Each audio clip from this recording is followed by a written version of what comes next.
Hey guys, this is Jennifer with TheWookie Natural, and in this video, I want to talk about what to ask when you are scheduling your appointment with your loctician. So stay tuned. So hi guys, I'm back, and if you like this style, stay tuned. I will be uploading a video on how I did this style. It's a little bit different than what you've seen me with doing before, but anyway, I want to get right into the video. So you decided to have MicroLocs because guess what, you guys, I have MicroLocs.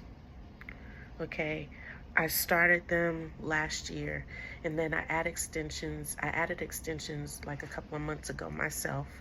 And you can look at another video. I'll link that in the description of how I did that.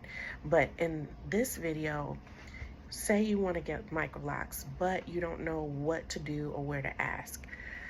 I'm going to tell you how many steps we have here. One, two, three. 3 steps, 3 to 5 steps, 3 to 5 steps on what to do when thinking about getting MicroLocs. First of all, we want to distinguish or make a understanding of what is MicroLocs. What are MicroLocs? MicroLocs are smaller versions of your traditional locks. What are traditional locks? Traditional locks are where your hair is coiled or braided or twisted into a pattern that then allows the hair to lock upon itself. Okay, so there are many different ways. Some are more controversial than others, but how to start regular locks and how to start MicroLocs. So I'll go into that in another video. But for right now, we're going to talk about, say you have done your research, you've done all your research, and now you want to get MicroLocs. What should you do? How should you approach it? Well, you should approach MicroLocs as any other situation where you are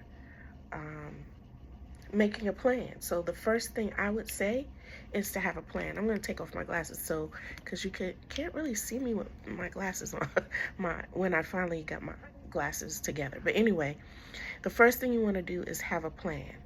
So first of all, you have to decide what kind of locks do you want. And it would be good to have a picture or a creator or content creator or something from Pinterest, whatever. Have it in mind as to what kind of MicroLocs you want to get. Now, I want to also make sure you understand the difference between MicroLocs and sister locks. MicroLocs is actually, it is a trademark name, and so are sister locks, but many people like to coin the term MicroLocs as being your general term for meaning smaller locks than your traditional locks. And then sister locks are what I would call the smallest of the MicroLocs. So to help you to understand, and I know you guys have watched probably many videos by now, but this is how I like to do my diagram. Oh wait, this is not the right diagram, sorry. Here's the right diagram. So here's locks, and that's your traditional locks. Then there is the MicroLocs. That's a smaller subset of traditional locks. And then finally you have sister locks. Sister locks is a subset of MicroLocs. Sister locks is a trademarked brand. I forgot who started it, but it started in the lady that started it, or the doctor that started it here in the United States based off of what she saw in Africa, or her take of what she saw the locks look like in Africa. Okay, and it's trademarked because of the type of grid that is used to start your locks, the tool that is used to maintain and install your locks, and did I say the grid already? The grid, and also the size, and also the method of the interlocking. So keeping that in mind, and the people who are installing your locks have to be trained in the particular methods of sister locks. Uh-oh, there's a storm here. So if I go out, if you see my lights go out, you'll know why. But so that's where the sister lock term comes in. So a lot of people want to have sister locks, but anything you do that's extra to the sister locks, including, well, it may be including coloring them, it may be including adding extensions, will disqualify them from being called sister locks. That's possible. I don't know about the coloring part, but definitely the adding of extensions, because they are wanting it to be close to a pure style without a whole lot of extra added things to it. So anytime, if you beware, if someone is telling you, oh, it's sister locks, and then want to add extensions because they are not a sister lock trained technician, and a technician, I'll say loctician, a trained sister loctician. Try saying that fast 5 times. But if they're not trained in the method of sister locks, then you're not getting sister locks. You're getting a sister lock like look, or a MicroLoc like look. Okay, so let's get that out of the way first. So the grid is what makes the difference. The technicians or the locticians installing your hair makes the difference. The size of the lock and how they are interlocking the lock. Okay, so once we understand that, and also the tool. Now, MicroLocs is also has been trademarked, in the sense that there's a lady in Brooklyn, and I will link her videos down below, called MicroLoc Mastery, who has said she has coined the term MicroLocs, but she either did not, it's not as a strict idea. So a lot of people have used the term MicroLoc since then. Then there is another type. There's a couple of other types of MicroLocs out there. So she has a type of MicroLoc, but I think hers is an offshoot of sister locks. The lady that I was talking about, that's MicroLoc Mastery, her locks look a lot like sister locks, but I think she's an offshoot of them. But anyway, I don't know all the history. That's not my point here. My point is, you need to know what type of locks you like and what kind do you want. And once you determine what kind you want, now everybody wants, well, not everybody, a lot of people now, sister locks have become a resurgence in popularity in the last couple of years, even though they were started a long time ago, but people are now finding out about them. One thing to know is, let me get back to my list, and I'll integrate what I think in my list. So the first thing I want to say that you need to have is a plan. And under having a plan, you need to know what kind of locks you want, have a picture, right? Who are going to do your locks? When are you getting them done? Why are you getting them done? And managing your expectations. And also knowing what type of, or how many locks and all that stuff. Knowing what you want. So if you don't know what you want, or you can't really properly express what you want, you may want to think about it a little bit, because people are not mind readers, and unless you're going to do your locks yourself, which will fall onto what kind of, who are doing your locks. So once you decide what kind of locks you want, whether you want sister locks, MicroLocs, traditional locks, or some variation thereof, now you have to decide who are going to do them. Now, if you're going to go to a professional, know that you'll be paying the most money, especially if you want sister locks. But MicroLocs getting those started are not cheap either, but they're a little bit cheaper than getting your sister locks done. And if you are going to go with an amateur means someone who has done hair, or done is a, it could be a loctician who's been doing it for a while. It could be somebody who's just starting out, but not at the level of professional. When I mean professional, I mean that they are already a cosmetologist or have been doing locks for many, many years. So you might have somebody who's only doing them for a couple of years. That would consider them more amateur. And then you have your DIYer, which is me. I'm a DIYer. I do not claim to be a cosmetologist. I do not claim to have gone to any hair or beauty school or anything like that. I have done everything that I've done either because I've taken care of my hair as a loose natural for close to 20 years, and then my daughter's hair, taking care of her natural hair, and then also starting my own traditional locks and starting my other daughter's traditional locks, and then starting my own MicroLocs. But I still consider myself a DIYer, meaning I have not been in the salon and have tried different ways. I'm willing to try something new, and I'm willing to try something on somebody who's letting me try something new, but I'm not going to say that I'm a professional. So just telling you where I'm coming from.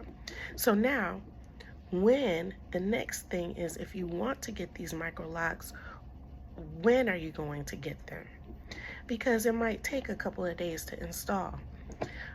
If you are going, and it might take even longer to find a plan of attack if you're going from a traditional lock to a MicroLoc, or if you're going from a sister lock to a MicroLoc. It might take a little bit. It's a different process, so you need to know that. But what I would advise is, if you're starting from a loose natural state and wanting MicroLocs, I would say that you need to prepare your hair by getting it as healthy as possible. I would also say that you would need to deep condition, make sure, trim, color. I would color my hair prior to the installation, and then also decide what kind of grid pattern you want and the size of locks that you want. I would do all of that at this step. And then the next step I would say is, why are you getting them? I would definitely determine your level of commitment. Some people, especially if you're going from a loose natural to a locked natural, then just understand that if you're not the type of person that likes their hair laid and flat and perfect all the time, it might test your patience. The process may test your patience. I remember when I was permed and I went to natural, I just had a hard time because I didn't like the frizzies. I didn't like how my hair looked. But understand, and I want y'all to think about this, because this is a type of a deep thing. If you don't like your hair natural, that's something to think about, because it's your hair that's growing out of your head.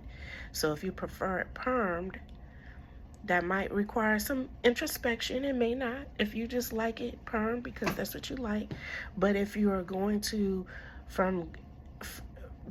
perm to natural is almost as jarring as going from natural to locked, because you're also going to another level of commitment, because you'll have to let your hair do its thing, just like you had to let your permed hair go to a natural state. So it does require a level of commitment, and realizing and knowing your why will help you through that.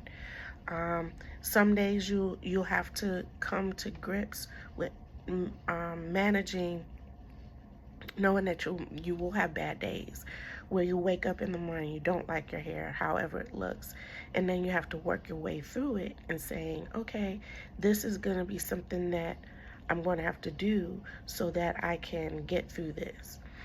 Then the last thing you want to know is you have to manage your expectations. Now, this should be up at the top where it says have a plan, because managing your expectations is everything. You have to realize and manage that your hair is not going to look like the beauty influencers you see on Instagram or YouTube or TikTok. Everybody's hair is going to be unique. It might look similar, but it might not look the same. And so sometimes when you see their hair and you're just like mesmerized, like their hair is so beautiful, and yours doesn't look quite the same, well, it's, again, you have to appreciate your hair, your hair, your hair. Understand that frizz is a real thing and it's part of the process. You can minimize frizz, but you cannot eliminate frizz. Like right now, you see I've got a lot of stuff going on in here. I need to wash it. I have problems with product buildup and flakes because of product buildup. So when you come in close, yep, it's not pretty, but you have to realize that and know that about your hair. But the frizz is real. And I talk about in videos about how to manage your frizz. There's different things you can do to manage your frizz. So look out for those videos as well. Realize that it could take up to a year to fully lock or longer, depending on your hair type. And I don't like to talk about hair type, y'all. I like to talk about hair characteristics, because I think hair type is misleading, number one, because it doesn't mean, to me, it doesn't mean anything. Every I would say type of hair, but not the typing system like the 4C or the 3C or the 2A or whatever it is. I feel like that puts people into too many boxes, and they feel like everybody thinks their hair is 4C, and that's not true.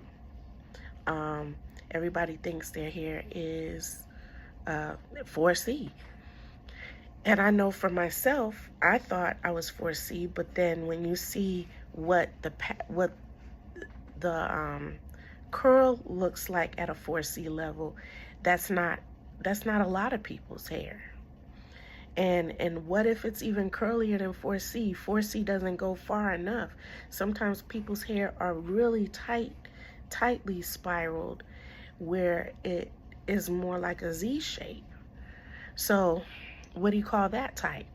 I rather call it a tight coil, medium density, high porosity. And that way, that's more specific. And then you realize that two people and even different parts of your head can have different types and different porosities and different things going on. So I just don't subscribe to that. But anyway, getting back to the frizz. The frizz is a real thing. You need to embrace it. It's part of the process of locking your hair. However, there are things you can do to reduce it somewhat. Also, when you are realizing when it says manage your expectations, it's something that you have to continue to do. So like your reties, like I'm due for a retie now. And reties need to happen 4 to 6 weeks. I like to push mine a little bit longer because I feel like I can do it a little bit longer, to maybe 8 weeks, but that's my limit, absolute limit. For MicroLocs. Traditional locks, I could push it to 12 weeks, longer, sometimes a little longer, especially if I want to get some new growth.